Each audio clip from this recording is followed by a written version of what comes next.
Good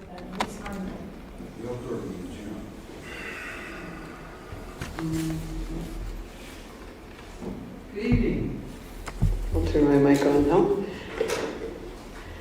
Good evening, everyone. It is 6 o'clock, and I will call the June 10th, 2025 regular council meeting to order at 6 o'clock. Thanks, everybody.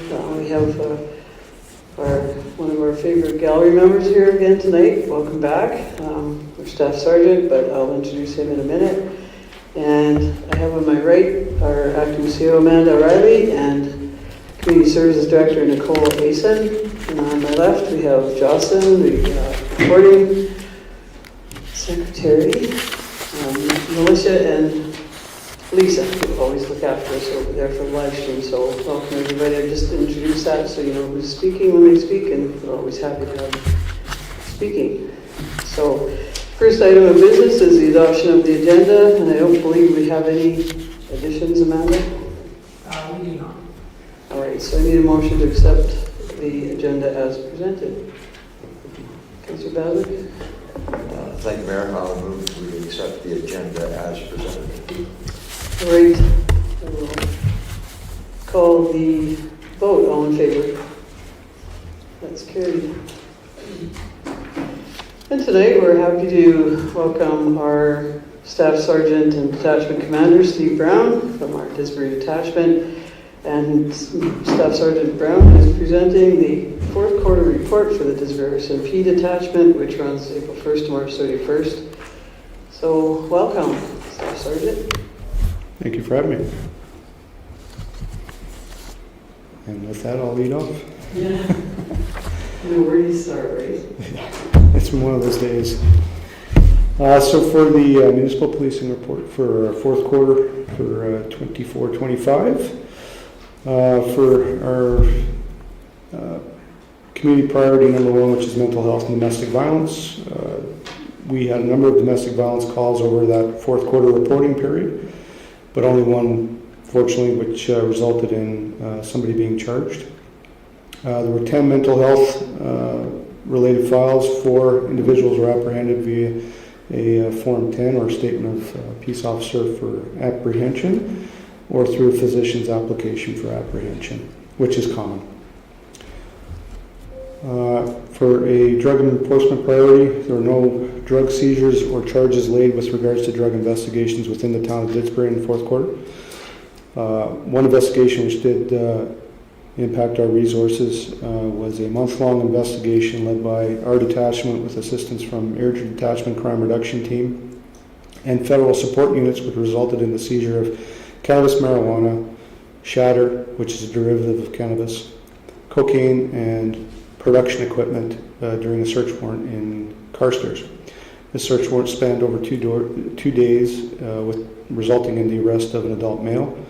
The alleged male was alleged to have been selling illicit drugs to residents in both Didsbury and Airdrie Detachment areas. So that was a very successful investigation, which we brought to conclusion, which impacted our community, of course.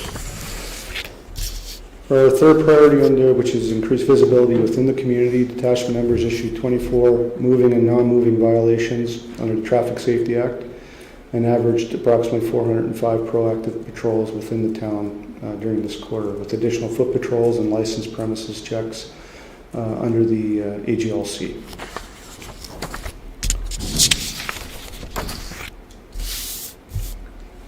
Our community consultations for the fourth quarter, March 6th, Olds Didsbury Sundry Detachments held a joint town hall meeting in Mountain View County. Residents from surrounding communities were invited to attend, in which we introduced our new Victim Services Coordinator. It was well received by the attendees. On March 19th, the Carstairs Enhanced Policing Officer attended March Coffee and Conversation at the Didsbury Museum and provided a presentation on online and telemarketing fraud scams targeting seniors in the community. March 21st, Didsbury Detachment member attended the Town of Didsbury event hosting a Japanese visit from 14 students, grades 7 and 8, and 3 adult chaperones. Member attendant in Red Surge, and again was well received by the attending visitors. Regarding our staffing of human resources during fourth quarter, of the established 4 positions on the municipal policing contract, 3 were working. Staffed at the position, 1 still remains on special leave. And of course our municipal employee was working at that time as well. And there are no hard vacancies on the municipal policing contract. You can skip to the stats if you wish. As we discussed in the meeting last week, as you can see, pretty much all our statistics are on decline through the fourth quarter, which is great to see, and hopefully we can maintain that through the new year and quarter 1. But everything seems to be trending downward, and that's not just associated with Didsbury, but other communities that I'm aware of as well. So that's a very positive bit of information to share this evening. Our resourcing hasn't changed through the first quarter of 2025-26, and I don't expect it to change for the duration of the year. Knock on wood. But barring that, I think the only thing to add with regards to the letter from Division, obviously we're in our fire season, and Northern Alberta is being taxed right now with the number of fires within Northern Alberta. Fortunately, we haven't been asked to provide resources to date to substantiate those or support those efforts. But as the season's only very prematurely underway, that could change throughout the summertime, but hopefully not, like last year. G7 is underway this weekend, and that's been a great effort to organize and resource as well. As I mentioned in our meeting earlier this week, Article 9 has been invoked by the provincial government, which enables the tasking of members under the municipal service agreement to attend these functions outside the municipality. Didsbury Detachment has released 1 provincial member to support the G7 deployment, but there will be no municipal service members being released from Didsbury. Further to that, I guess since our last meeting, we talked about the new initiative for body-worn cameras. They were deployed in Didsbury. The training was deployed in February of this year, with the rollout followed thereafter. So every member in Didsbury now has been issued with and wears body-worn cameras. So that's the fourth quarter report. Thank you. Yeah, so that's sort of good. Deputy Mayor, any comments, questions? Just a couple of comments. It's nice to see the statistics in decline. That's always a positive thing to see. And in regards to the increased visibility, I would like to say that I've personally noticed that, and I would like to thank you for that. I'm seeing impact out there, and I am actually starting to see traffic slow down in areas where they never used to, even when no one is visible. I think there is a positive impact in traffic enforcement, so thank you. You're welcome. It's great to hear that information as well. I mean, it's been obviously a priority of ours since I started here in 2021 to bring that greater visibility and a more of a focus to traffic safety. I will obviously lend kudos to the new hired community peace officers who have also contributed to that initiative as well. And like a previous meeting we've had, we have a great working relationship with the new peace officers, and which is extended into the schools as well. So I expect that to continue and grow as time goes on. Thanks for that. Councilor Wizard? Thank you very much.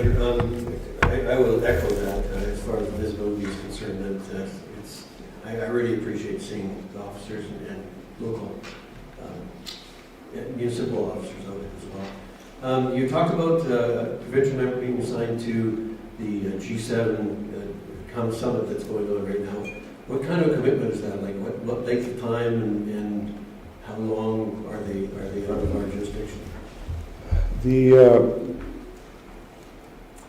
So last year, so leading up to obviously the planning stage for G7, the RCMP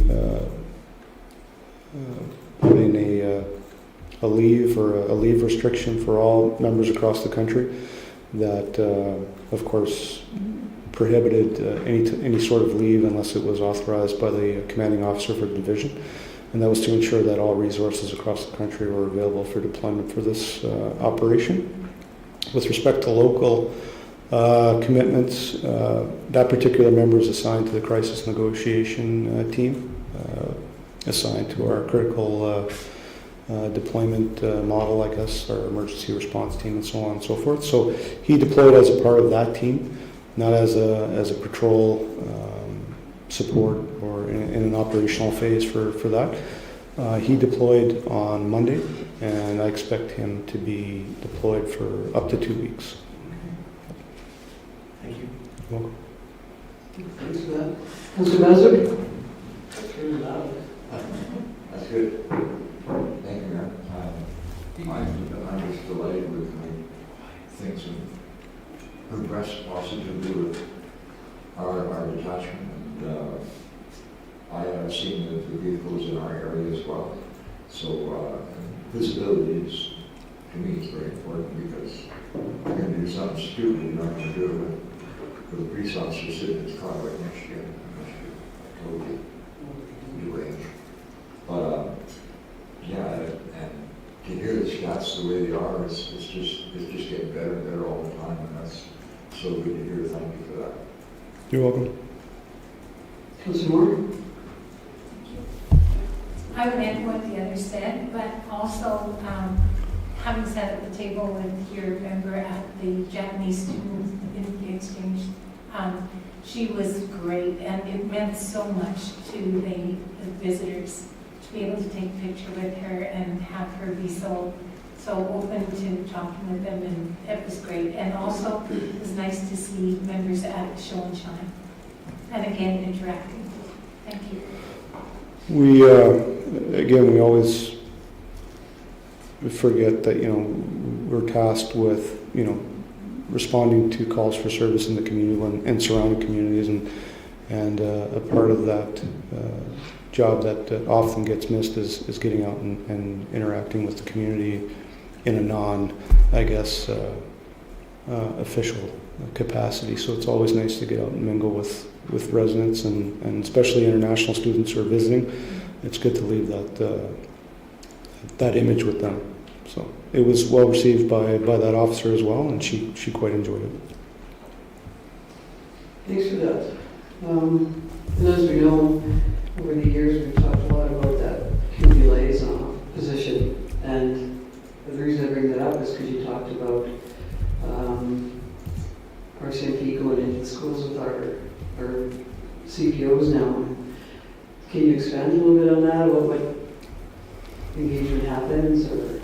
Yeah, I can talk probably in the last couple of months. Our members have been going into the schools, serving hot lunch, helping out in that regards. Last week, we had an officer go and give a presentation on the forensic aspects of policing to the assigned students in the high school. So just not, overbearing, but providing information to help students learn not only about policing, but the different aspects of policing, not just the enforcement side of it. So they love doing it, and of course the students and the faculty love having the members there. So anytime that we can do that, we'll always make ourselves available. Yeah, I agree, and that's great to hear. And that includes the high school, like all three schools? All three schools. Yeah, that's great. It really is.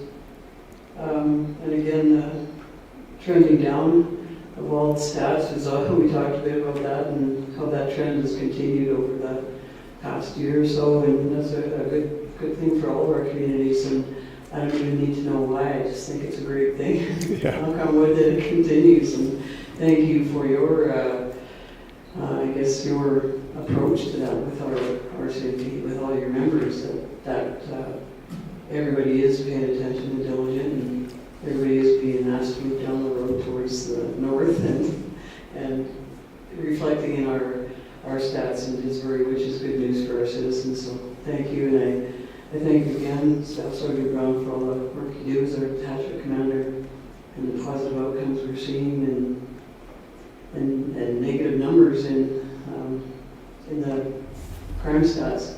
Well, I can speak from behalf of the members. We appreciate having the support of council as well to not only, identify the priorities that you feel that are important and vital for the community, but also the initiatives that we employ to help support those priorities. Is a relationship that needs to be strong, and I think that statistics are one thing. Obviously, they tend to go up and down, sometimes without notice. But if you keep the focus on the priorities at hand and do the work that's supposed to be done, you get the results that you hope for. Right, and I have to again mention what's been mentioned, that it's great to see the relationship with our CPOs and the RCMP detachment as well. So I think that could be nothing but good for our citizens and community as well. So I'm sure everybody enjoys that relationship that is in it and dealing with these things every day. So thank you so much. It's a beautiful night out again, and I hope you're not working for the rest of the night, but if you are, enjoy it either way. Okay, thank you very much. And thanks for being here. You're welcome. I would have a motion.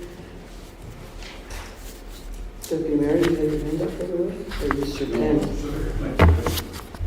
To accept Staff Sergeant Brown's. So I'll move that council accepts Staff Sergeant Brown's Didsbury and RCMP detachment fourth quarter report as information. We'll call the vote. All in favor? And I guess you're on to a new year now, so, well, you were on April 1st, so. Happy New Year, yeah. Happy New Year. It's soon. All right, you can certainly stay with us for the night too, Staff Sergeant, to do all the exciting stuff, but It's been a long day. duty calls, right? So the next item on the agenda is adoption of minutes of the 4.1 May 27th, 2025 regular council meeting minutes.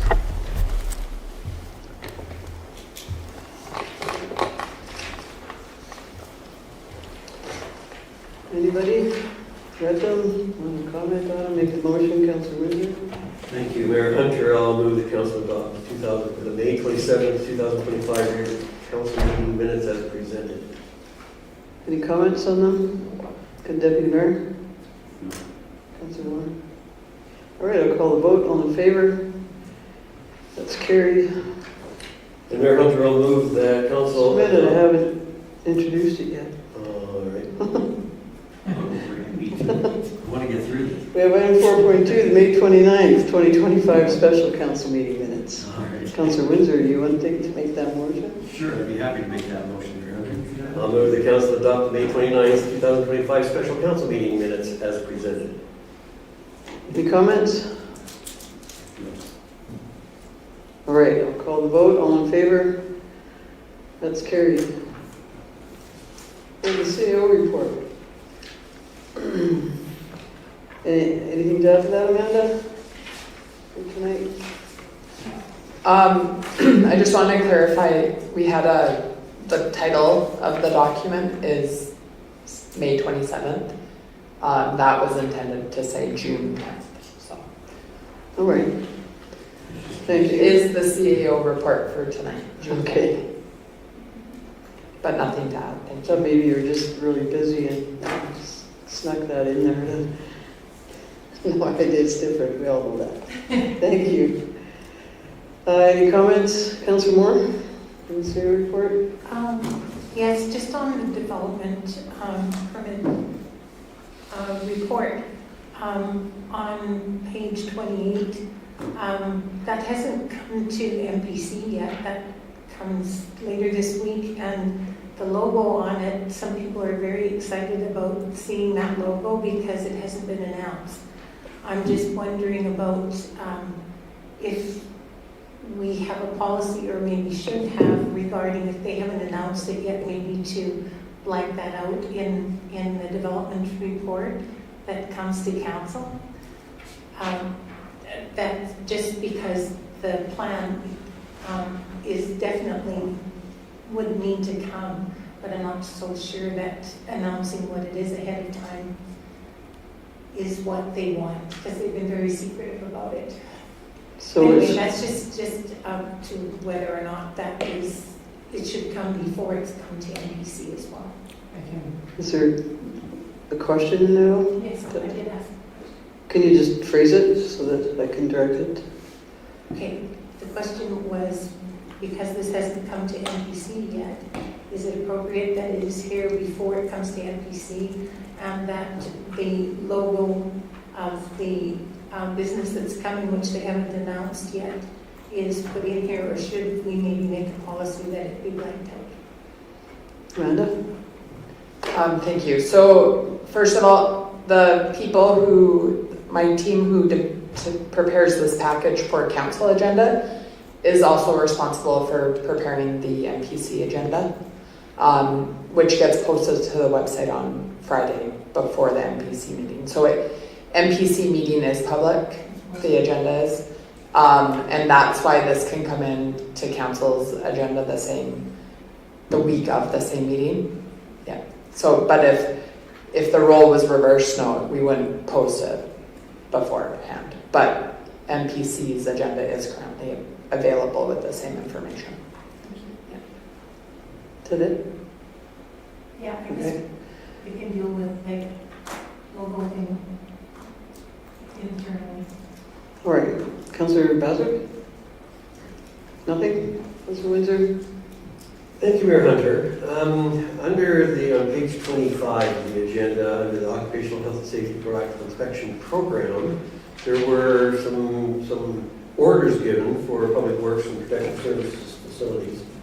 I'm assuming that this is from my, I'm going to show my age here, essentially what I'm going to do, because this must be new in occupational health and safety from when I was there, especially from the hearing equipment, hearing protection. And so are each of the employees that are operating equipment having to have a fit test done? What is the cost to the town of that? And are they prescription type hearing protection? Sorry, Mayor Hunter, through the mayor. Thank you. I appreciate that. Amanda, can you answer that? No problem. So my understanding is that the fit test for hearing protection is a newer, within the last year or so, regulation. The cost to that, I'd have to look into that. We have the orders we had until June 9th to make good on those. So as of last Friday, we were, all the orders were cleared. We had, compliance with what was requested. But the cost of that exactly, we're not sure. It would be, it's only once a year, so once we get not once a year, once an employee per hearing type. So if a full-time employee was using earplugs or fitted ear protection or the covered ones, they would go in with that model of hearing protection and have their fit test done. They wouldn't have to do it again unless the town required otherwise, which we would only require that if they changed their hearing protection. Seasonal employees, though, we would have to do that at the beginning of their employment with us. So once a year, potentially, for all the new seasonal staff, because they are wearing fitted protection and covered protection. Go ahead.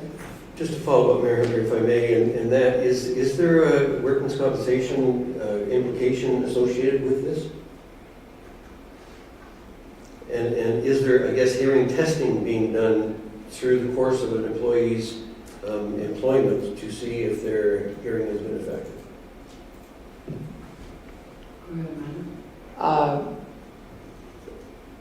Can I clarify, are you asking if there's a workers' compensation impact to our employees currently? No, not to my knowledge. And we're not testing individuals' hearing. No. Thank you. All right, Deputy Mayor? No. Okay. I just want to talk about, thank you, and I totally appreciate how our reports are getting more thorough and transparent, and our citizens know this stuff, and there's nothing to hide. We're doing our jobs, or, we, the administrative team and the personnel are doing their jobs, and I really appreciate that this becomes a trend, that administration is willing to share ongoing reports about how good our departments are doing, and if there's a few expectations, or what are they called here, expectations for the orders that I appreciate that. I know I can't speak for everybody else, but I think it's important in the operations of a transparent organization that we tell these things, and that they get rectified, and we're diligent in that as well. So thank you, and I'm thankful too you didn't have to have that big a report this time, because I know you've been pretty busy, so it's good to see it get a little shorter for once in a while. So unless there's anything else, I need a motion to accept the Chief Administrative Officer report as information. Councillor Bassett? No? Thank you, Mayor Hunter. I'll move that we accept the Chief Administration Officer's report as information. All right, I'll call the vote. All in favor? That's carried. Oh, there. Please bear with me. I hid my agenda page. Again. Agenda page? So we're writing on it, but I can use that, sure. It's here somewhere. It didn't go anywhere. In the meantime,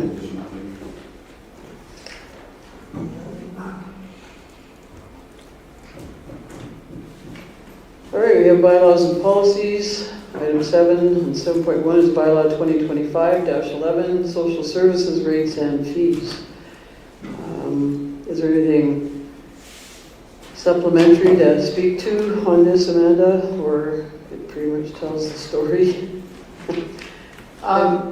Yeah, I have nothing to add, but I can answer any questions that might arise. Okay. And I think this was dealt with by FPC a while back, so I'm going to let the chair ask questions first. Thank you, Mayor Hunter. Looking at this, I'm in favor of adding this to the daily fee, daily drop-in to the bylaw. I am concerned about the price structure. We increased at our last meeting on, I think, the 8th, is that what it was? The 8th of April. We increased the fees for the summer program by about 15 to 16%. And this is not reflecting that same kind of increase from $55. I think that there's a couple of things that weigh on me here. One of them is that it's not reflecting that same increase as what we did otherwise. And secondly, we have to have an internal loan that we have to pay back, and we need to not be giving this service away. I would suggest that I would like it to go to $65 or even $70 per day per child. I don't think 60 is adequate. It doesn't reflect the same increase as what we did to the other rates in order to try to address that internal loan. So I would like to see it higher personally. That's my comment. Okay. Do you want to respond to that, Amanda? As to why 60 was settled on, I guess? If that, you're obviously satisfied, the administrative team, with that number. I'll just have Nicole do it. So when the FPC was meeting when they did the changes, unfortunately wasn't part of that, so I didn't realize that there was a percentage allocation of increase that had been applied. So I just bumped it up a bit, but if council would like to see it at a higher rate, I don't see any reason why that wouldn't be acceptable. It was just my lack of understanding in terms of not being present for that portion of the conversation. So I think a $65 or $70 would be reasonable. I would recommend the 65 just because when you compare a regular day versus a field trip day, our costs are not quite the same extent. So the value, not that it's less, but it isn't the same as a field trip day. So I think a 65 would be a reasonable price as well.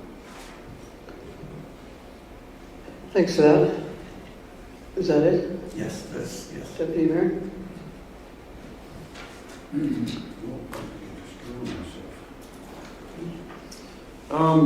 No, I don't really have any questions. My comment would be that I agree that there's a loan that has to be paid back, so I am obviously relying on the committee work that was done to establish that pricing, and that's how I would have to make my judgment. So whatever the committee is feeling, I will favor that because I wasn't on the committee to study this. And keeping in mind that there was a loan to pay back and it's not small. So that's just my comment. And just to reiterate that it was withdrawn, like it was taken off as a day rate. So anyway, Councilor Moore, do you have any comments? Yes, I'm really glad that the drop-in was put back on. And I see that it provides considerable financial benefit. And so all of that is good. I'm okay to go to the 65. And I see that we need to have, in order to do all the readings tonight, to get it done. So hopefully we can have consensus with the drop-in date on there and raise to the 65. And I'd be prepared to agree with that. Councilor Baswick? Thank you, Mayor Hunter. I agree with Council Windsor's approach on this. I think it's sensible and it's appropriate to what we need. Thank you. Yeah, I would certainly agree to the 65. So we just, I guess the motion would be as amended, unless the first reading as amended. And I'm just going to ask, I guess, if we're settling on 65 because you said 70 as well, but and I'll certainly ask administration too. But your thoughts on administration? Thank you, Mayor Hunter. The reason that I went to 65 is because the increase was relatively 15 or 16%, somewhere right in there that we did to the other fees. And 15 or 16% to the 55 that was last year would put it at 63.85 or something like that. So I just said 65 would be would match the same increase. I am willing to go a little higher, but I'm happy with 65. I can live with that. Thanks for the answer, Amanda. I think also to consider that if somebody's adding the pre and post camp flat fee of $35, you are going to get to that $100 mark, which is the field trip drop-in fee as well for an 8 to 5 o'clock day. So by using 65, you're going to hit 100 under both options. And I wouldn't recommend going above the field trip drop-in day for the total cost. No, that's fair, acceptable. So do you want to make that motion then, Councilor Windsor? I would be happy to. I'll move that council grant first reading to social services rates and fees bylaw 2025-11 as amended. Do I need to identify the amendment? No, I don't think so. No. All right. So we've had discussion on that, or I will call the vote then on first reading of bylaw 2025-11 as amended. All in favor? That's carried. Yeah. Thank you, Mayor Hunter. I'll move that council grant second reading to social services rates and fees bylaw 2025-11. Okay, any final comments? Deputy Mayor, over here. Councillor Bazard? Would that also be as amended? No, we just amended the first reading, so, yeah. I was thinking that too. But, okay. Anything else? I'll call the vote then on second reading of bylaw 2025-11, social services rates and fees. All in favor? That's carried. And Mayor Hunter, I'll move that council grant unanimous consent to proceed to third reading of social services rates and fees bylaw 2025-11. Call the vote. All in favor? That is unanimous. And Mayor, I'll move that council grant third and final reading to social services rates and fees bylaw 2025-11. Okay. I'm going to call that vote as well on the third and final reading. All in favor? That's carried. If everything were that easy. Good RFD. Thank you. We have business now. That's item 8, and 8.1 is reserve bids for tax sale properties. And I don't know if you have anything to add to this, Amanda, before we make the motion. No, I have nothing to add. Okay. So who would like to make the motion on, I'll do it. okay, Councillor Moore? I move that council set the reserve bids for roll number 218000 at $190,480. Roll number 285000 at it should be $211,930. Roll number 126600 at $393,930. And roll number 607000 at $248,390. And set the terms and conditions of the sale for all properties as follows. Do you want me to say those 3 points or not? Sure. Okay, payment by cash or certified check, 5% non-refundable deposit provided on the date of the auction, balance to be received by the town within 15 business days after the auction. Any comments? Just that generally our assessments are on between 5 and 10% low generally. And so the idea of the reserve bids being at these amounts makes total sense, and I don't feel I need to check any further. Okay. Councillor Bazard? Deputy Mayor?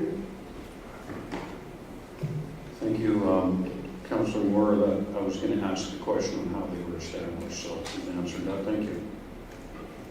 Councillor Windsor? Thank you, Mayor Hunter.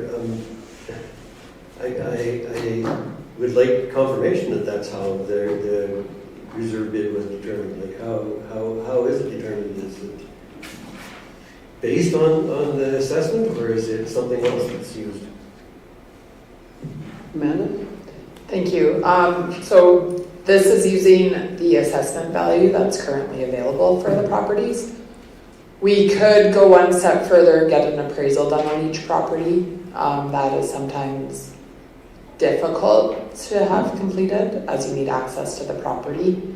And given that they're residential properties, I think the assessment is a valid or appropriate to use in this case. If it was a complicated commercial property, that's assessed based on income, like the rentals or the leases that it has, then it may be prudent to get a appraisal. But in this case, I'm comfortable with the recommending the assessment values. Thank you. Does that answer your question? Yes, thank you. Yeah, sure. So thank you, Mayor Hunter. I'm kind of surprised that there's 4 of these this year that have come forward. I know that we've dealt with it over 2 terms once before. Is 4 in a year a normal thing, or is this exceptional, extraordinary? Go ahead. Well, we don't like to see this. The last thing I would want is to sell somebody's property. It is one of the methods available to the town to collect taxes. So, but we are going to be doing our best to collect the outstanding taxes prior to selling. So there's a real push there to get in contact with these owners and make sure the properties the taxes are paid. It is a higher number than we've seen in the last 7 years. And just because it's budget related, and I don't have to know each property or what is the aggregate amount that's outstanding on these, or do you have that available, or is that? I mean, that's information that I think is relative, not on us listing them, but council to understand the deficit that we have from taxes this would be over 3 years, right? On our budget. Well, I don't have the amount of taxes outstanding for each property or an aggregate. I didn't prepare that information. But it's not creating a deficit for us, but it is creating we don't have as much cash available to us. So, but there's always like a cyclical period with collecting taxes. So we're prepared for that, I guess you could say. But yeah, I don't have that value. Well, that's fine. I didn't expect. I guess that it obviously does impact the budget though over the years, and the money that hasn't been. But we've seen our year ends, so I'm not in our audits, so it's not. I just wonder in future if that's I don't see the individual properties because I wouldn't want to see that, but the aggregate number I think would be important to councils in their budget thoughts when we're losing. It's kind of like when you bring a uncollectible that we write off, we know the value. And this isn't an uncollectible, I get that, it will be collectible. But anyway, those are just my thoughts. I don't need an answer. Thank you. And we do have the motion on the floor, and unless there's other comments, the motion was to set the reserve bids as is on the RFD, and I will call the vote. All in favor? That's carried.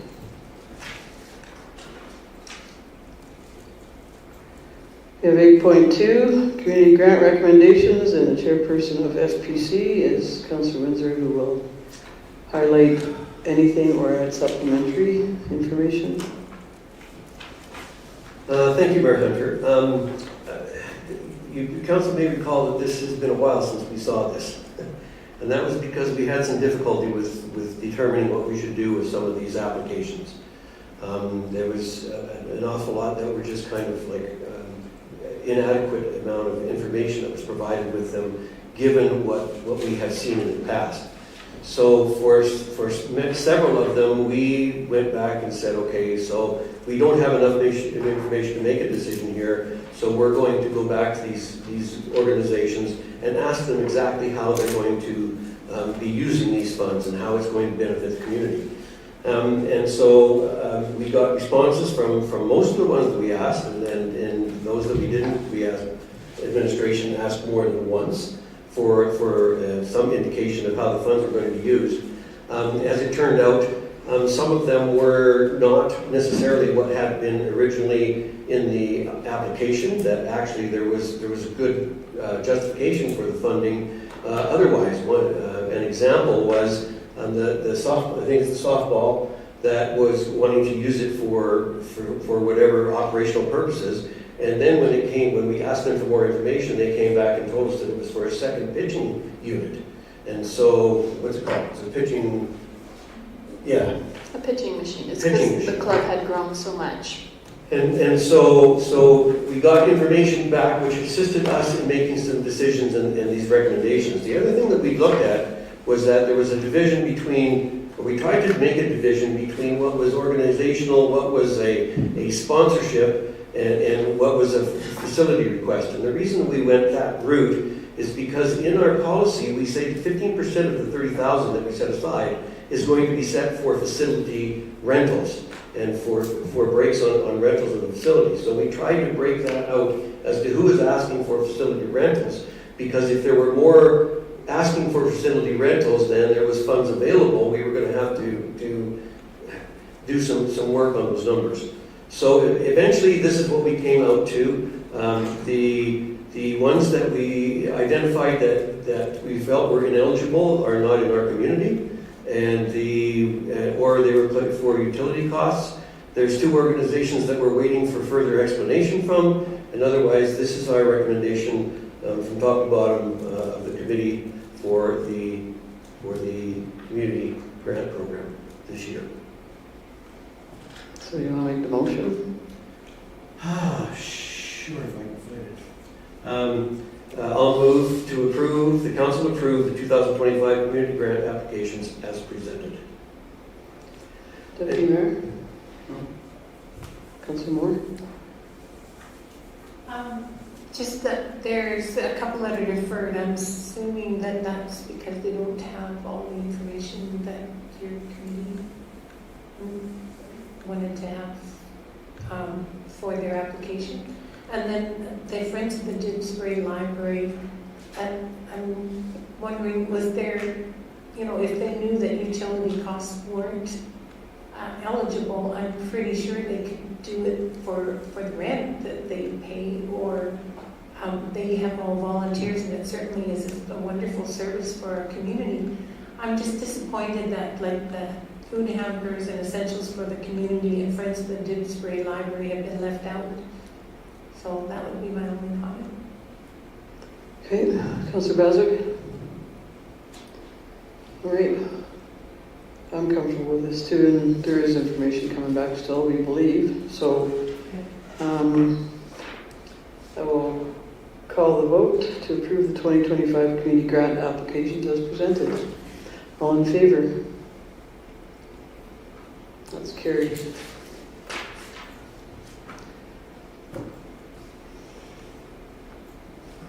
We have item 8.3, the Community Partnership Project, Sterling Rock. I believe, are you the chair of that, Councillor Moore?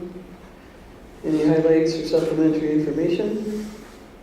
Just that all of the fuzziness has pretty much been taken care of as far as what it is. Like, it is the Sterling, that particular type of curling. It's not the inventors of stick curling. It's not a lot of things that we sort of misunderstood at the beginning.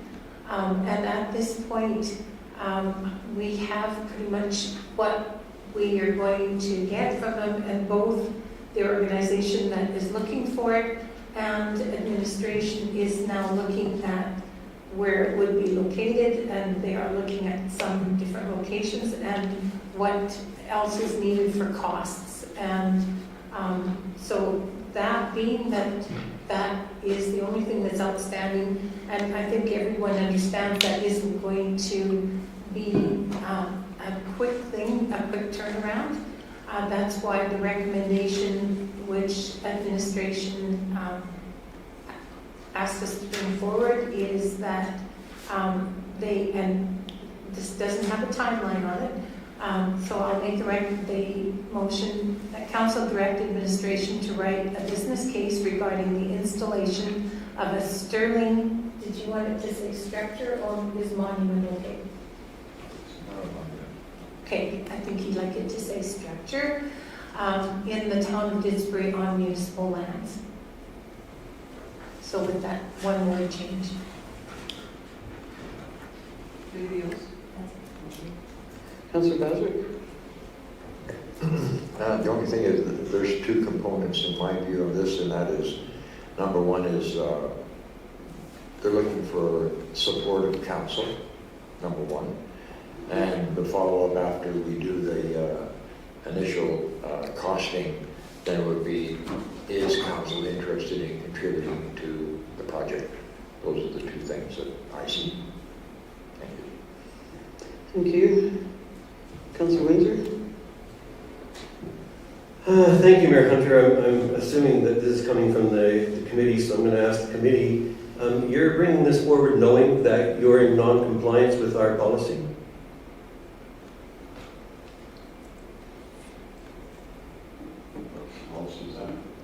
With the community grant, community partnership project.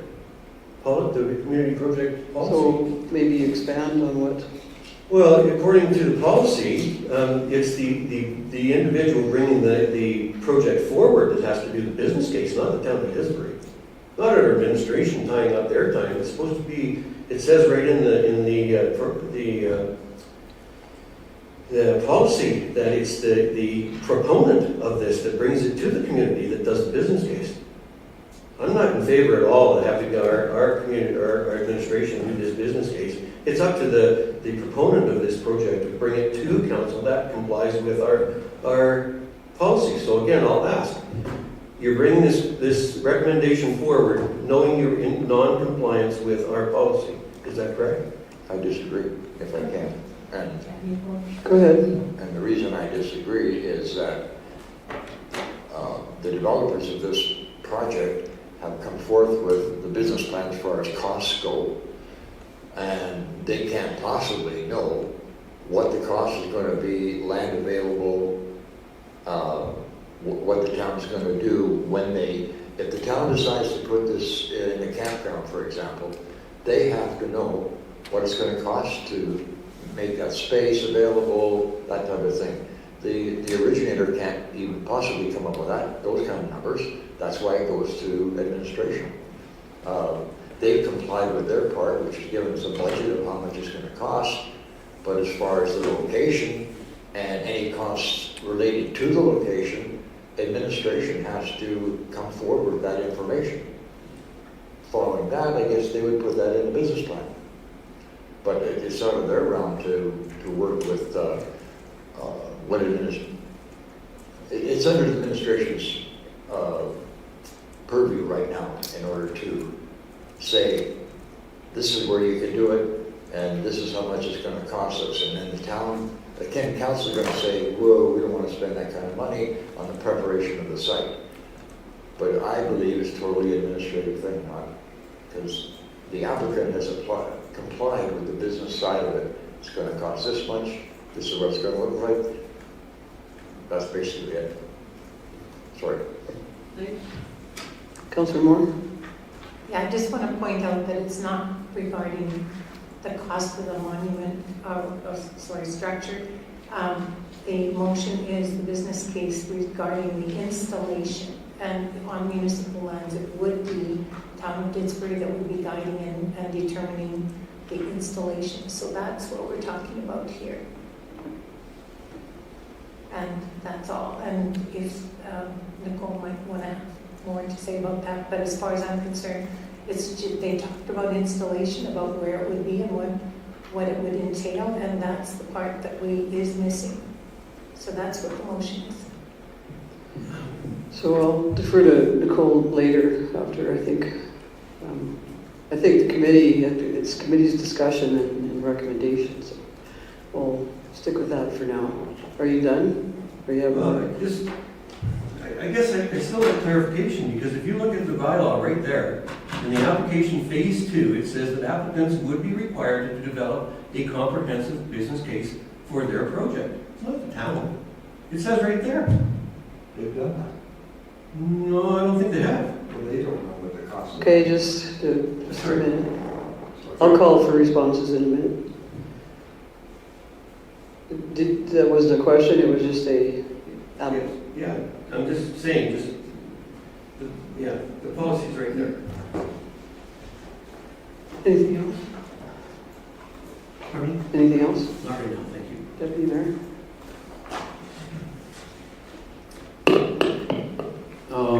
So I don't see this as being outside of the policy. Maybe it's worded wrong, but what they're actually looking for, my understanding of reading this, is a location.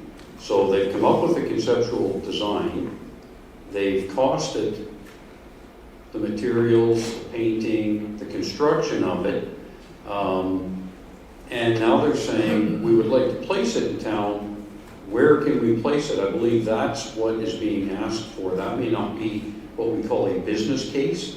That should probably be called a location, and the cost of that location, so that it can be added back into anything that they do come forward and ask for. So I understand where you're coming from, but I don't see it the same way. How can they write a business case if that's what we're looking for when they don't know the cost of where it might end up? I think that's really what's being asked for here is, where could we put this thing? What is that cost? Then it can be added in. That's, unless I'm misinterpreting it, they need to get that information to even build a business case. Well, if you read our policy, there's a few things here, and I agree, just knowing through the RFD, that, number one, we're a municipal government, I think we all understand that. We have policies and bylaws that guide us, we have processes and procedures. We don't bypass policy, it's set a standard for not following policy. And what I'm reading on here in this letter is that the applicant doesn't need to justify the program, demonstrate a clear understanding of roles, or implement a plan. He's asking how much the town is prepared to contribute. It's time to the town to get behind the project, and I don't know that that's an accurate statement, that this project came to our table, but it's so much bigger than just where, if we say where it's going to be, then why would we say where it's going to be when we don't have the whole business case? And I understand from the RFD is that the applicant was asked twice at the direction of the committee by administration for more information. There's still not information about the whole project, and the application is not complete.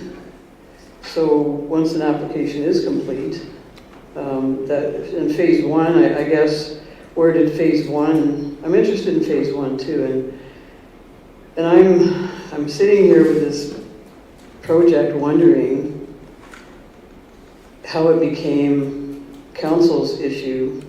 Like the skate park wasn't our issue. They had all the plans, they did all the stuff. They came to us to ask, once council or the town agreed to work with the group, we would have to agree to work with the group first on this Sterling Rock, and I believe it's town branding, and when we, I'm not taking away from the actual project, I believe it's a curling club project.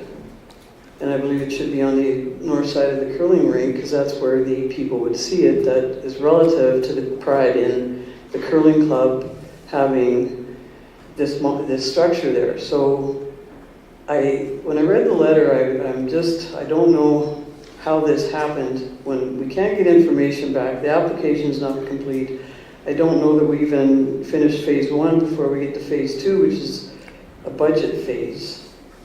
And I'm personally as mayor, I'm very protective of town branding, that whatever we identify as as what we're known for and recognized for should be a community agreement, just like when we do our brand for the place to grow and whatever it is. So the community needs to be involved in this as well. And I've said that since day one. And I believe, unless the curling club does it and does their fundraising and project, and once they've done their fundraising, have the project and have the land identified, they could certainly benefit from that as a curling club.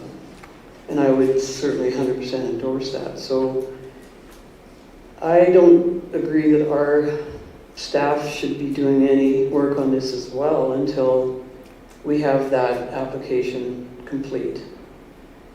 And that we're not told that the applicant doesn't have to answer our questions that are on the application. So once the application is in, I think the next steps get set. That's my municipal government in me, that we follow our policies and our processes and our bylaws and our procedures, our MGA, that when we ask questions of people that they would answer those questions and finish the application. And I don't see that happening right now. So I wouldn't support that. Our administration do any work on it until that application is complete and submitted. So. Oh, you pointed up there, but you wanted to speak. Okay, go ahead. Well, I'm looking at the policy. Number one, detailed project outline, what needs to be met. They discussed that and presented the information.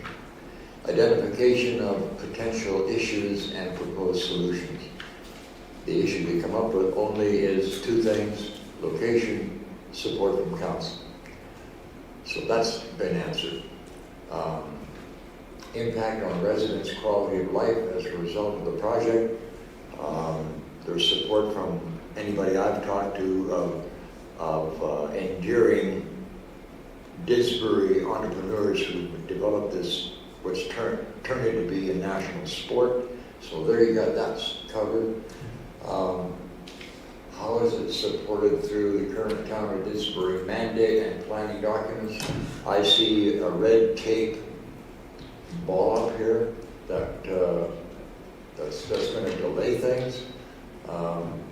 The community needs assessment, including statistics, identification, another area, amenities, projected, blah, blah, blah. Most of these things have been answered through the application, in my humble opinion. And we've gone through this, and it seems like we're just stonewalling this thing with all kinds of things. And as before, if the policy doesn't fit, we change the policy. It's that simple. If we're going to revere local people who effectively, and even at the positive unintended consequences, the promotional value we get out of this with the press and with the television and with the notoriety of this particular thing far exceeds any policy problem we might have. And I want to see Didsbury on the map, and this is one other way of getting severe attention to our community by being the only one with this particular structure.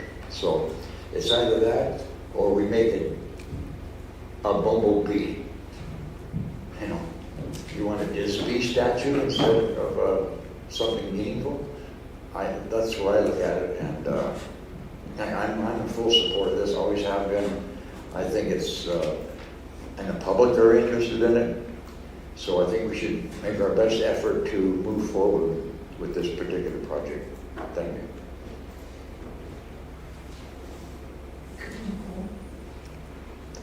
I don't know that she wants to. I think in these cases too, I think and I go back to handing this to the curling club, and I don't know how it became council's thing, but handing it to the curling club because it would be a feather in their cap. And I just have a couple more comments that this is an organization's initiative, I think, and how do we select one thing? We have inventors of many things at Didsbury. We have musicians who write songs. We have internationally famous artists. We have community builders who put Didsbury on the map. when someone says this game is being played all around the world, where I'd certainly like to read about where it's sincerely where it's being played around the world, and that would be told in the application, I believe. And so a thorough application isn't always just one sentence. There's more to it. So I can't select one thing when I know that we have many things, and that's again the community support and the getting the community involved in that. And I've said all along I'd like it on the ballot in October because it's branding of our community and of our municipality. And I'm very supportive of the curling club doing this, and very supportive of any patent that's on any equipment or machinery, things that have been done in town by our welders, by our plumbers, whatever it might be. So, having said that, if Nicole has anything to say, by all means you're welcome to. I'm not satisfied with an incomplete application, and so I think I had one more question. Send the question back to the curling club about how they would approach this. Because I see one person dealing with this, just one person. And even in our application it says that they need letters of support and whatnot. And so what if we did go back to the curling club and see if they were willing to take it on, and then we start working down the road after they have a business plan for it. Amanda? I'm just gonna, if I could speak to this from an administrative perspective. So this is a difficult one because how it came to us, of course we're bound by the policy set by council, and we have stated to the applicant multiple times that the application is incomplete. So this policy is clear about there's a phase 1 and a phase 2. Phase 1, the committee, a committee of 3 council members and 2 administrative members are actually supposed to be ranking the project based on community benefit, risk management, strength of partnership, linkages to town planning documents, costs, land requirements, maintenance plans, and timelines. And so we haven't done that yet, and I know it feels like we're pushing back against the project or saying no. We're not doing that. We're actually saying yes if. So if you can provide us this information, we're happy to bring it forward to do the review that the policy is telling us to do. That's our job. We want to see community connection. We want to see partnerships, but that's both sides bringing information to the table. And so we do need more information to be able to even accomplish phase 1 of the policy. And I agree, the location, knowing where it's going to go and what's available is so important here to know the true costs of the project, and to even know if it's going to be a large stream or a small stream project. That is part of the business case, and how the policy is outlined right now, it is up to the applicant to do that. So we would love to assist and make this go further. The policy is saying that we can't do that because we don't have that additional information. What I would like to see is either, if you don't like the policy and the restrictions of it, maybe we could make a decision on this application right now and ask them to bring it back once we revise the policy. But if you are okay with the policy, then definitely maybe not the comprehensive business case, but investigating or doing some more work about where the location of this could be would be prudent before we go any further into creating a whole business case for the project. So those are kind of the 2 options that I could see, moving this forward in some sort of fashion and maybe even resolving the question by the applicant, so.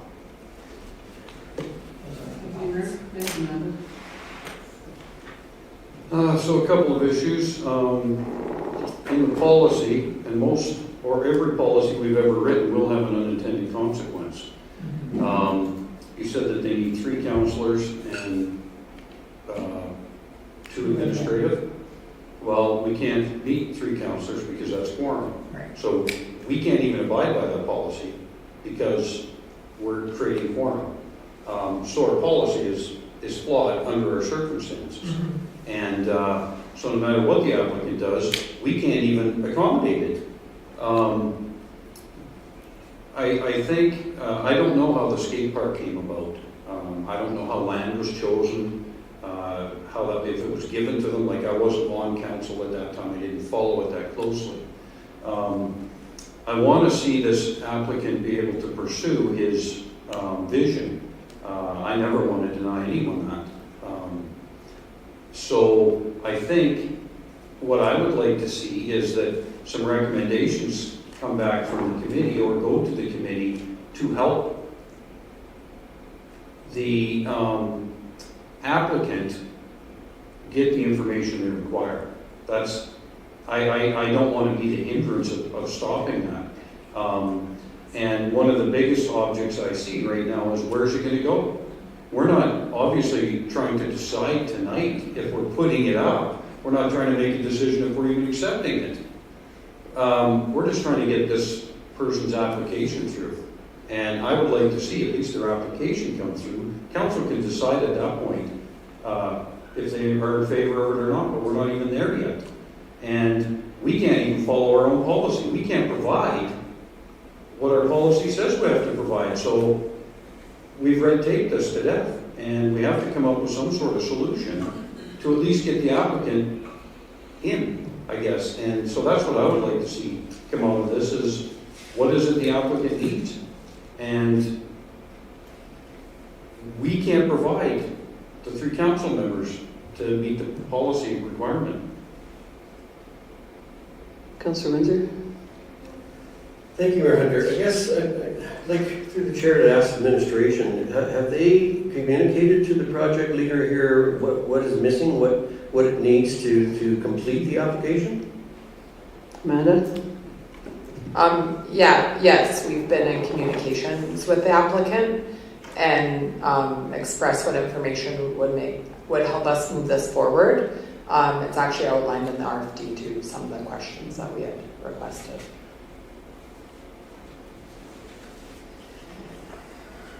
Okay, so I guess I'm reading things different than some people here, because when I read the letter, the applicant says they don't need to justify anything and answer questions, and I've even read in the paper that the question was not when it's going to get built, but how much the town's going to pay. So I think a lot of things need to get straightened out as far as that business case and that application, and if that's the case, then you suggested a different motion. I don't know. What would we ask our administrator, would you mind us asking what our administrative team would need in the motion so that they can finish? And that, we're talking phase 1 here that you're talking about. We're not talking about phase 2. And, you know, even the criteria hasn't been met as far as was that group getting together in phase 1 and seeing if it did meet all the criteria, but I don't know that negates a policy. Certainly, because our committees are 2 now, I think our policy, you know, the intent is with full 7 council members, but the policy can accommodate whatever our committees are. But can it? Well, it has so far, even according to our bylaw, like so. Well, no, I had to miss a meeting because we would have had quorum. And No, I'm not saying we have quorum. I'm saying that our bylaw says 3 of everything, but. You know, right, kind so of- unless we change our bylaw, we wouldn't be following it, is what I'm saying, because we can't provide that without having quorum. So I feel that we're kind of doing a roadblock. I don't know what it is to do phase 1, but I think that's what we need to help us. I don't care if the curling club is putting it in, or if the Boys and Girls Club are doing it, or whoever. We shouldn't we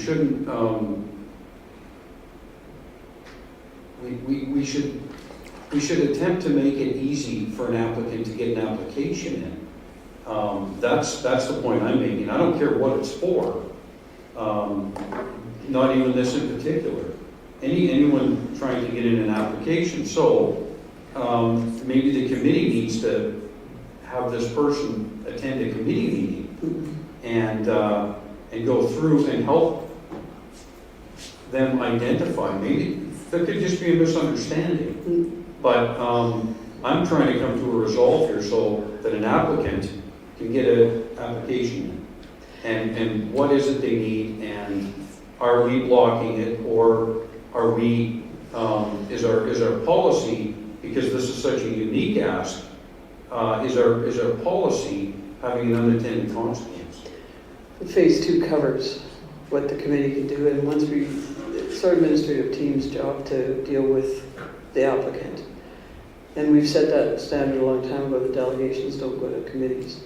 We had that applicant here at council, and that might help too, that the applicant can come back to council. But phase 2 just really needs to be done, I think, and can I ask if administration's helped with phase 2? Like what, you've been very clear with what has to come back, and I don't doubt that it is, but does it need to be asked? Because I believe it has. Well, we have asked for additional information. I do think, there is the location of this is really going to hold up any proper business case, I believe, knowing the location. So when you look back in other projects, the skate park, this is kind of the first time we're going through this policy with an application. It was came into place in 2021, which was after the skate park had already been occurring. Valarosa Playground had already been built, and land allocated to that. So this is really our first attempt at using the policy with an actual application. So as we're recognizing, there may be flaws with it or things that we can strengthen for future. But I think to do a proper business case without a land allocation, or at least a location for it, is going to be difficult. No matter who does the business case. But I guess If I may. if that you've come to that because of all the conversation that's going on here, I'm just wondering, and sincerely, Well, I wasn't the work is what the problem is. Sorry, I missed Administrative time, where our team's already, and I think I heard there's no timeline. Just gonna have one other thing, that it's also supposed to come back for the budget, which is next year. So it's not in this year's budget, but there's a whole bunch of conversation going around. So what then do we suggest for the motion to satisfy administration? You've heard everybody here around the table. And we have an applicant that hasn't completed the business case, so we send it back to administration to meet with the applicant to find the common ground, or what exactly would make things for presentation of the project. And the deputy mayor said it's not for approval or budgeting or whatever.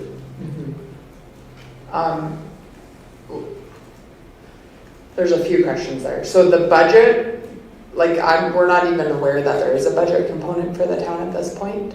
So whether it may not be included in 2026 either, depending on how quickly this, or the ask comes for funding as well. But so are you asking what are recommended. Well, what's the motion that, after all this conversation, I'm certainly not in favor of sending it. I think there's more work that needs to be done. But we have 5 people here. What would you like to see? Well, first of all, we're asking for a business case that they can't even write. So what I would like to see is the applicant be able to get in an application. Again, we're not trying to decide if it's going ahead. We're not, what's Townland worth? If they need to add a number in to make their business case, we have to provide something so that the case can at least be written. Right now, and maybe they're missing some other stuff. I'm not saying that. But I'm seeing one here that we're holding them up on, or we're potentially holding anyone up if someone wanted to come forward and present a splash park. How could they write a business case when they would need administration to say, well, if you were going to do it and we put it here, this is what land would cost. So we need to figure this part of it out. Can I just suggest one thing, and I know you're going to speak, Amanda, but so we identify the north side of the curling rink. That's all they need to know. We don't have to have costs and everything, because if it's going to go on the north side of the curling rink, then they can build a business case around it being over there, and then at that point, I'm correct in that, right? If we just ask administration to work with them on a location, not the business case about the location, but about a location for the potential structure. So that's Amanda? Okay. Yeah, and sorry to be miscommunicating this, but the land doesn't necessarily equate to a value in the business case. I think it's the feasibility of the land. So I know the applicant has proposed certain land locations, and also the committee has discussed certain land locations. What I would like to see is actual locations and the pros and cons of using them, or why they can or cannot be used. So there's things that have to be considered. Is there enough space? Is it big enough? Can you dig into the soil on that location? Is there space? Is there parking? There's a whole bunch of things to consider, and I don't think that has been done. That could be written in the business case with, these are the pros and cons of each location being proposed, and it's going to be left as one of the items that are, identification of potential issues and proposed solutions, because you don't know that is going to be the location or not. You can write the business case with that in it and leave kind of some gray area question marks to be answered further down the road. It doesn't have to, I'm not trying to say that you have to commit a location right now in order to do this, but it is going to take administrative assistance to talk to the applicant about proposed locations. But we would need to see the applicant want to engage in that further as well. So could we, with the motion, that it becomes that direct administration to work with the applicant on identifying some potential locations for the structure? Is that easy enough and it's not too complex? It doesn't, and I'm going to go back and ask the committee as well, but is that something that administration feels would be enough at this point for further work on a business case, if they know some land locations? From my point of view, I think it'd be a good next step for this application. I do think we have a motion on the table, so we'll just. I know. Okay. I was going to ask the committee. Councillor Bowser and then Councillor Moore made the motion, I believe. So Right. This is the first I've heard of putting this structure north of the curling club. That never even entered into discussion at one point. The locations that were offered by our engineering department were 2, with the preferred one being the east side of the campground. The other one he had indicated was in that corner where the Elks wants to put up their sign, and that's inappropriate because of traffic and parking and all that kind of stuff. So in my mind, the preferred one was on the east corner of the RV park. That way it's very visible. People coming into the town would see this thing right away, probably stop there before they even go to lunch to take a picture of it. If it's behind some building somewhere, you have to hunt to find it. Anyway. That was just hypothetical, like. Right, okay. Just No, suggesting that. I'm just saying, our engineer did give us two positive alternatives that he figured would be workable. So anyway, I think we're beating this thing up. We should probably get to a vote and find something. Well, we're looking for the motion. I don't know, Council Moore, if that motion would satisfy your committee for now. Actually, in our committee, the administration did meet with the applicant on May 6th, and that is the information that came to our meeting. So there is more than what the initial letter said. But locations were a big part of it because nobody knows anything until you know where it's going to go. And so I would be prepared to revise the motion. So I would withdraw the previous one. And I would move that council direct administration to work with the applicant regarding pros and cons of proposed locations for the installation of a Sterling structure in the town of Didsbury on municipal lands.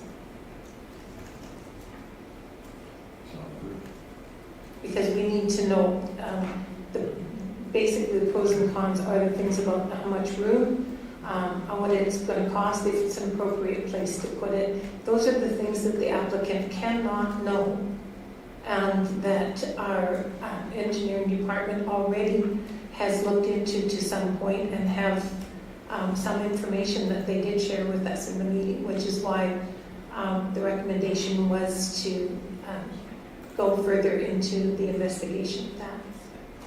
So with that motion, Can you read it again? Sure.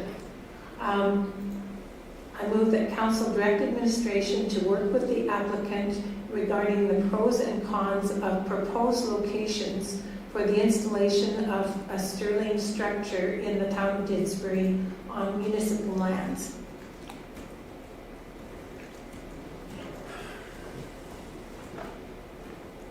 Go ahead. Thank you, Mayor Hunter. The way that motion is directed is that we are going ahead with Sterling plan, the Sterling structure of the project.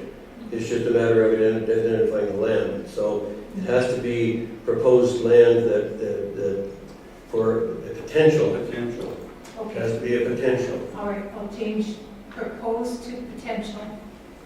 You have all the rest of it, right? So we'll read that back too. Do you want her to? Or?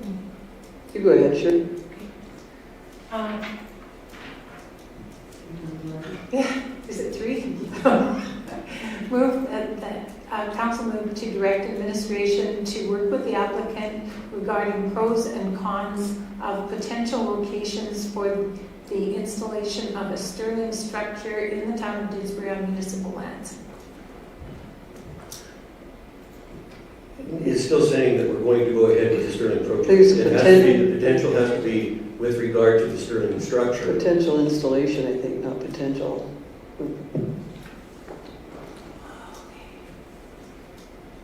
Fourth memo. Yes, yeah. Could we change it to potential installation instead of potential land? She's got, okay. Yeah, just do it. Jocelyn is now speaking. Thank you. Through the chair, moved by Councillor Moore to direct administration to work with the applicant regarding the pros and cons of proposed locations for the potential installation of a Sterling structure in the town of Didsbury on municipal lands. That's it, I think.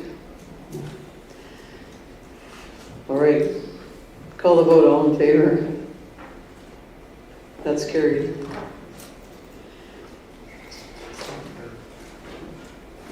Councilor Bowser, we have to have one really long discussion about something, so we'll try to expedite the rest. 8.4, 2025 Mount View Seniors Housing Golf Tournament Sponsorship. One motion. We'll have discussion first.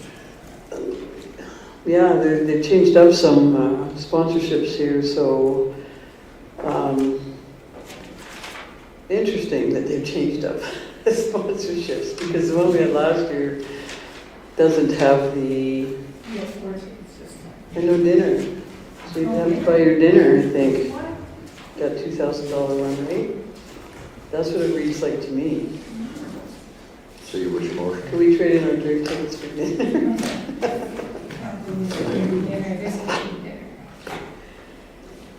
So the recommendation is 2,000, but I think there'd be additional costs on that. We get 4 golfers, but, We gotta put something on. oh, for sure. But do we want to just golf, go home and not go to the dinner? Or we have to pay more for the dinner? I'm- And what if it's raining? Then you get another free ticket. Take the same team, they hang in there. It says dinner will begin. Yeah, so maybe you're reading it wrong. Page what? Page 59 says 3 o'clock cocktails, and then after all teams have returned from the course, dinner will begin with a brief program of prizes to follow. That sounds a lot like last time. Sounds like golfers. Well, yeah, they dismissed that if that's the case. Oh, and again, on page 60, it says reserved seating at dinner. Oh, that's the tournament sponsor, sorry. So you don't get reserved seating for the smaller amount.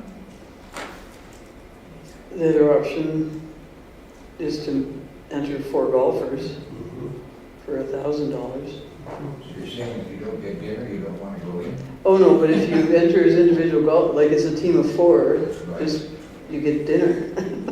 And it's not a big deal, I'm just saying, it's, we'd have to go home. Do you have any comments over here before, do you have any comments before Councilor Windsor speaks? I was just gonna make the motion, that's all. Okay, go ahead and make the motion, and All right.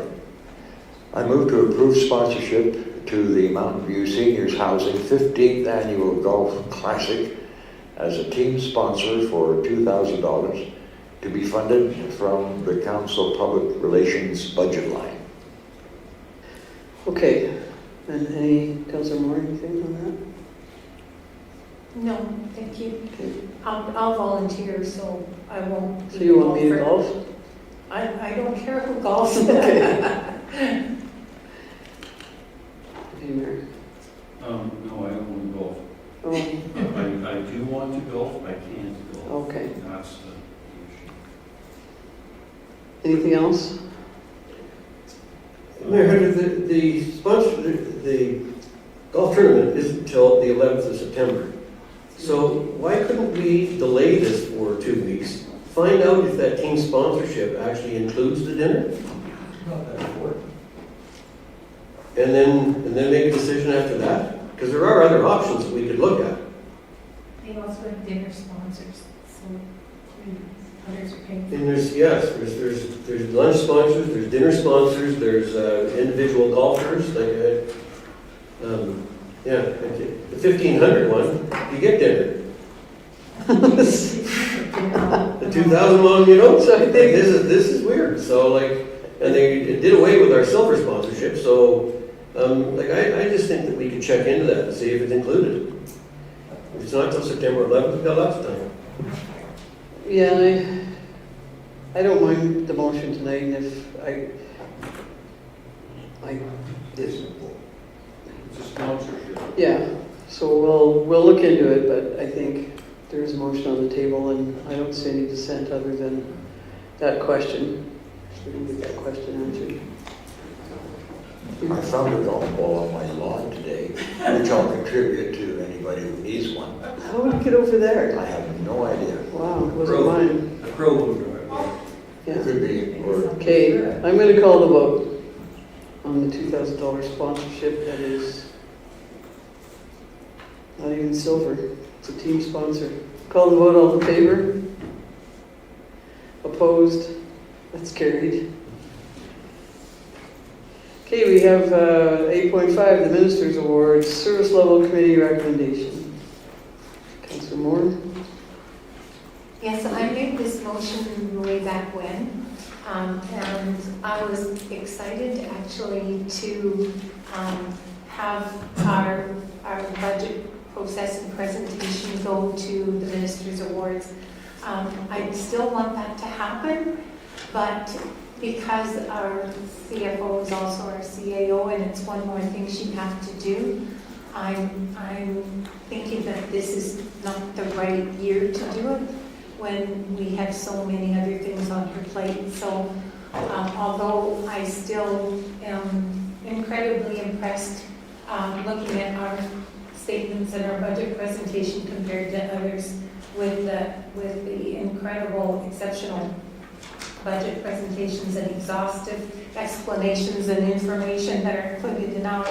And I do think that we'll win when we do it. But for now, I'm just going to ask that Council accept the Service Level Committee's recommendation on the 2025 Ministers' Awards as information. Thank you. And you said everything. Councillor Bazard? Councillor Windsor? Thank you, Mayor Hunter. I'm wondering if the committee looked at anything other of the minister awards that were available and any of the other departments of the town that might have been eligible for nomination. Yeah. Go ahead. Again, because of the workload of administration right now and the fact that our CFO is doing double duty and these do take administrative time, we thought that it might be best to do this another year. Okay, does that answer your question? Not really, but I'll accept that. All right, Deputy Mayor? You have no questions either. So I'll call the vote to accept the Service Level Committee's recommendation. This information, all in favor? That is carried. We have council reports and meeting highlights. Item 9. Councillor Bazard, do you want to start with your highlight and your report? Well, the highlight for me was the positive report from our RCMP department detachment. It's very encouraging, and I appreciate everything he said. Now, how far you want to go back? We're going to go to attended the Disbury Trade Show. That was April 19th or April 12th to 13th. Did the home hardware ribbon cutting ceremony, which is nice to see that store in Disbury flourishing really well. I talked to David, he said they're so happy with the support they get from the community. And then of course the seniors lunch, which was, well, that was really an excellent lunch, and they had the high school band there, and they were, and that one young, I can't remember her name, I'm sorry. They had one young lady there that she just almost changed her personality when she sang. She was absolutely all in on that song, and it was just amazing. Very enjoyable luncheon that we had there, and it was loaded, it was packed, and a lot of people there. So that's my report. Thank you. Councillor Moore. Yes, and I'm going to steal this one before somebody else does. Our incredible development, our planning department and our development that's happening, the exciting things that are going to be opening, and the people that are building and putting in suites, and just generally it's a very positive thing. And MPC meetings are really a pleasure. Anyway, that's my highlight. And May 29th, marquee at the museum, the follow-up. Councillors Engel, Baswick, Windsor, and I were all there. And there are some very core people that are very enthusiastic about going ahead. I had a bad asthma attack and I wasn't able to stay for the whole meeting, so the other councillors would know more about what went on, but certainly there are some people there that are prepared to put some work into some of the things that could happen in Didsbury. May 30th, museum had a plant and seed exchange, and that was really good too. People were able to get things and trade them around. I was able to take some, but I don't have room to get any. June 2nd, Chamber of Commerce meeting. I'm the council delegate to that meeting, and those are always really good, even though we certainly need to have more members in order to have a quorum and actually pass things. So hopefully that'll happen soon. On June 5th, the East Reservoir sod turning, and I hear there's pictures out there. And June 6th, the seniors lunch at the multi-purpose room at the Didsbury High School band. It was really enjoyable. I visited with just about everybody, and it was a really great day. And I really appreciate that, well, Shannon and the staff that helped with putting it on. It was very nice, and it was really appreciated. And they had a lot more people than actually registered there, because people just kept coming. And again, the Didsbury High School band and the jazz, that was amazing. I think it was Allie, her name was, that sang at the very end. I'm sure Councillor Windsor will know more about that than me. That's it. Thank you. Deputy Mayor. Pretty quiet for me. Did the marketing mixer at the museum, as Councilor Moore indicated. I think that we had a special council meeting somewhere in there. Okay. But the exciting one for me is actually occurring tomorrow. And I get to attend the world-famous Didsbury Museum with the preschool children for a tour with my grandson. And that is my highlight. Thanks. Councillor Windsor. Thank you, Mayor Hunter. I'll start with my highlight being community grant recommendations and the allocations to the organizations in the community. I'll start with RDR Mug. There are several things going on with RDR Mug. Our next meeting is coming up here, and we're doing a tour of the Joffre facility, which is the biggest drawer of water out next to the city of Red Deer, off the Red Deer River. And in conjunction with that tour, we're also touring the potential Ardley site at John Ireland's property. I got a meeting tomorrow with RDR Mug to discuss some operational issues, and there will be a number of us attending the Watershed Alliance AGM later in this month as well on RDR Mug. Parkland, you saw the return on investment from Parkland, and they're working on the budget for the next year.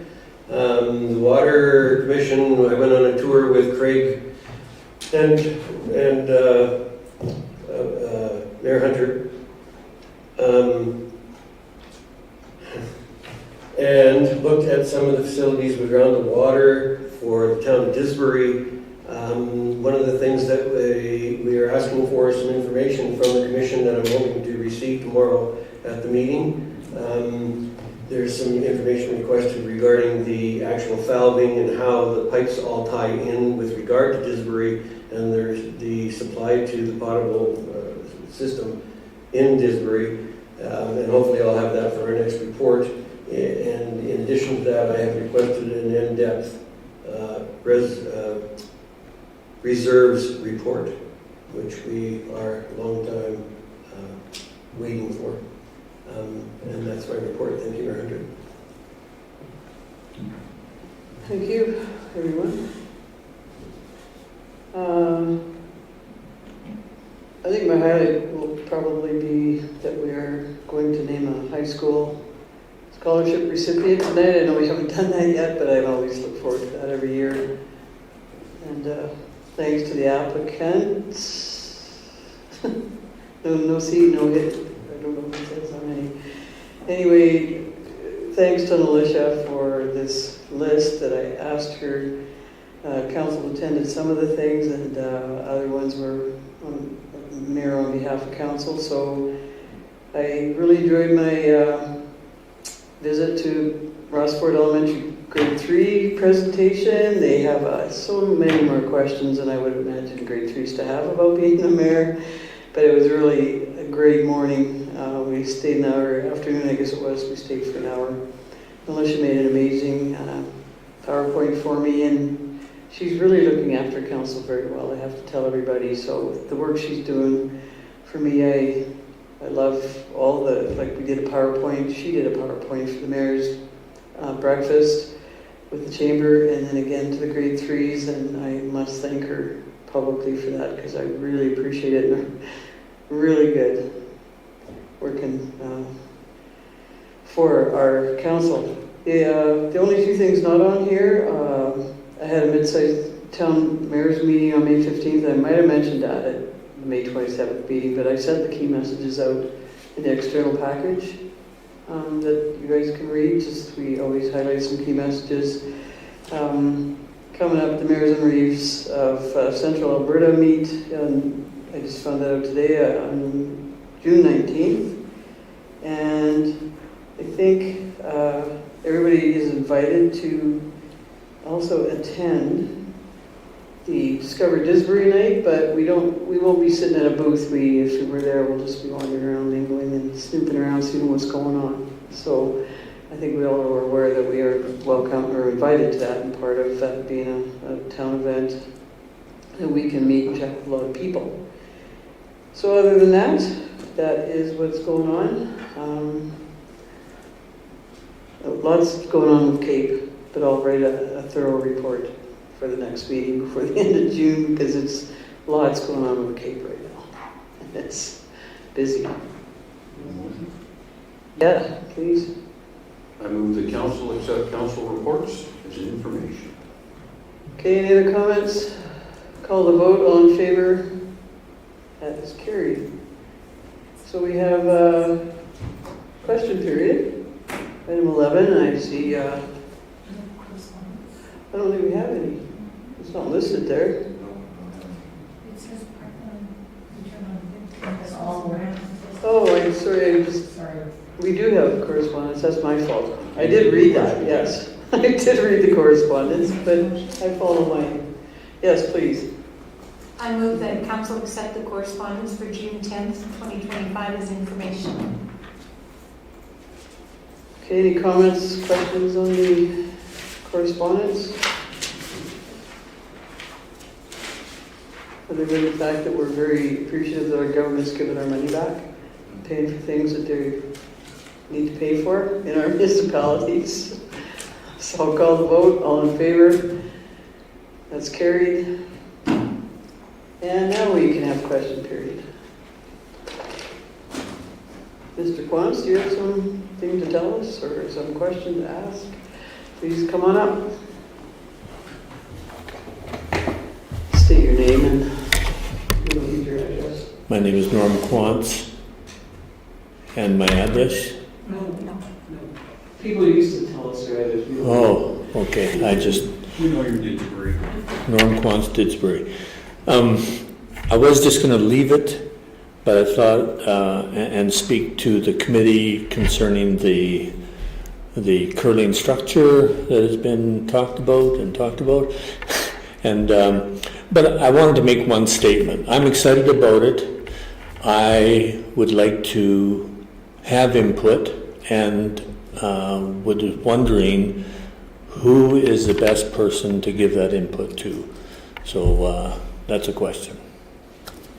I think in the policy it says letters of support, and I think writing to council your letters of support that will be directed to the committee for their agenda packages, I think would be the way we address any support for anything that's going on in town. So write a letter to the council and then it'll be directed through administration. And what's the email address for the council? Or do I send it individually? Send it to communications or info? Com relations. Com? We can give you that after if you want. Thank you. Yeah. Thank you very much. Thank you, Norm. Appreciate that. Is that? Okay, thanks for coming. So I'll have a motion to go to closed meeting at 7:49 p.m. I'll make that motion. Councilor Windsor? Yeah. All in favor? That's carried.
Lisa? Yeah.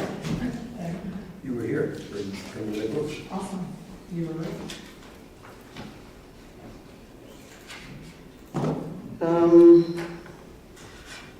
Okay, so we are out of closed, and you've clarified our conflict of interest item isn't one?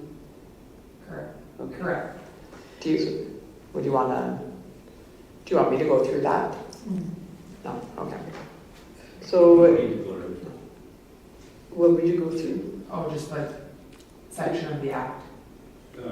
about conflict of Yeah, interest. I think, Do you want me to? I think so. Okay, so under the new legislation, a counselor has a pecuniary interest or a conflict of interest as it relates to family members. Only if, so the family members as defined by the act would be your spouse, your spouse's parents, your parents, or your interdependent child. So, Dependent. yeah. And so no, in this case, there wouldn't be a conflict Okay. of interest or a pecuniary interest. Thank you, and that's on item 12.1. So, Councillor Moore, we have 2025 Disbury High School Scholarship. Councillor Moore is making that motion. I move that council award the amount of $2,000 for the Didsbury High School's 2025 Didsbury High School Scholarship to Brendan Fifield, and that council invite Brendan to the June 24th, 2025 council meeting. Okay. Call the vote. All in favor? That's carried. Councillor Baswick, motion to accept the intermunicipal project update as information. Thank you, Mayor Hunter. I do that. No. And that council provide an update to the community on the status of 23rd Street North. I'll do that also. Okay. Do you have that, Jocelyn, when we get back? Through the chair, moved by Councillor Baswick to accept the intermunicipal project update as information, and that council provide an update to the community on the status of 23rd Street north of Highway 582. Yes, that's exactly the road. All right, call the vote. All in favor? Thanks for that motion, Councillor Baswick. That's carried. Item 12.3, Councillor Windsor, accept the Thank you. CA recruitment update as information. Just what you said, Mayor Hunter. That was easy. Okay, call the vote. All in favor? That's carried. And Deputy Mayor, Resolution 197-25 follow. So I move that administration add an item to the closed meeting in June 24th titled Council Governance. In the closed section. Session. Okay, I'll call the vote. All in favor? Opposed? That's carried. Okay, so we have a motion to adjourn at 8:36 p.m. Good job. Who's doing that? Did you? Thank you, John. Okay, Councilor Baswick. okay, all in favor? That's carried. Good night. Good night.